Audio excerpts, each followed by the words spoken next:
పూజ హెగ్డే ఏం చేస్తోంది, ఏ సినిమా చేయబోతోంది? ఇలాంటి గాసిప్స్ తో కాకుండా కొత్త కారు కొని వార్తల్లోకి ఎక్కింది పూజ. ఏకంగా 4 కోట్లపైనే విలువ చేసే కారును కొని షాక్ ఇస్తోంది. మొన్న శ్రద్ధా కపూర్, ఇప్పుడు పూజ హెగ్డే. అదేంటో చేతిలో సినిమా లేకున్నా ఈ హీరోయిన్లు కో అంటే కోట్ల సౌండే వినిపిస్తోంది. ఆఫర్లు రాకున్నా ఇన్కమ్ తగ్గాల్సిన అవసరం లేదని సమంత కూడా ప్రూవ్ చేస్తోంది. అదెలా? పూజ హెగ్డే లైఫ్ అంటే మినిమం ఇట్లా ఉండాల అనే మాటే నిజం చేస్తోంది. చేతిలో ఆఫర్లు లేవు, 2 ఏళ్లుగా హిట్లు లేవు. అయినా 4 కోట్లకు పైనే ఉండే రేంజ్ రోవర్ కారు కొని వార్తల్లోకి ఎక్కింది. సోషల్ మీడియాలో ఈ వార్తే వైరల్ అయింది. బీస్ట్ నుంచి రాధేశ్యామ్ వరకు, సర్కస్ నుంచి కిసీకా భాయ్ కిసీకా జాన్ వరకు ఎటు చూసినా 6 డజన్కు పైగా ఫ్లాప్లతో ఢీలాపడ్డ పూజా హెగ్డేకి పవన్, మహేష్ సినిమా ఆఫర్లు మిస్ అయ్యాయి. సో చేతిలో ఏ సినిమా ఉంది అంటే చెప్పే పరిస్థితి లేదు. కానీ తన ఇన్కమ్ కి ఏమాత్రం ఢోకా లేదు.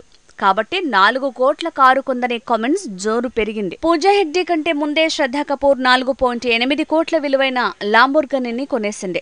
వార్తల్లోకి ఎక్కింది. విచిత్రం ఏంటంటే తనకి కూడా చేతిలో సింగిల్ ఆఫర్ లేదు. గతంలో కమిట్ అయిన స్త్రీ సీక్వెల్ తప్ప తనకి బాలీవుడ్ డిమాండ్ లేదు, ఆఫర్ల జోరు లేదు. కానీ ఆల్మోస్ట్ 5 కోట్ల విలువ చేసే కారు కొని షాక్ ఇచ్చింది. సినిమా ఆఫర్స్ లేనంత మాత్రాన హీరోయిన్ ఇన్కమ్ తగ్గిపోతుంది అనలేం. ఆ విషయంలో సమంతనే బెస్ట్ ఎగ్జాంపుల్ అంటున్నారు. మయోసైటిస్తో పోరాడుతున్న తను చాలా సినిమాలు వదులుకుంది. కనీసం 1 ఏడాది వరకు ట్రీట్మెంట్ ప్లాన్ చేసుకుంది. అయినా తన ఇన్కమ్ తగ్గలేదు సరికదా, ఇంకా పెరిగినట్టు తెలుస్తోంది.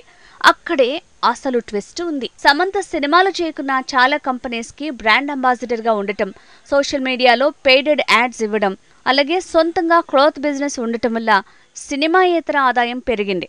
పూజ కూడా ఇలానే యాడ్స్, సోషల్ మీడియా పోస్టులతో కోట్లు కొల్లగొడుతోంది. అయితే సినిమా హీరోయిన్స్ అవటం వల్లే ఈ ఫాలోయింగ్ ఉంది కాబట్టి మధ్యలో ఆఫర్స్ లేకున్నా ఆదాయం తగ్గదు. అలానే సినిమాలకు దూరంగా ఉంటే అసలు అడ్రస్సే ఉండదు. కాబట్టి మళ్లీ మూవీస్ని ప్లాన్ చేసుకుంటోంది సమంత. పూజ మాత్రం ఆఫర్స్ కోసం వెయిట్ చేస్తూనే ఆన్లైన్ ప్రమోషన్స్తో బిజీ అయింది.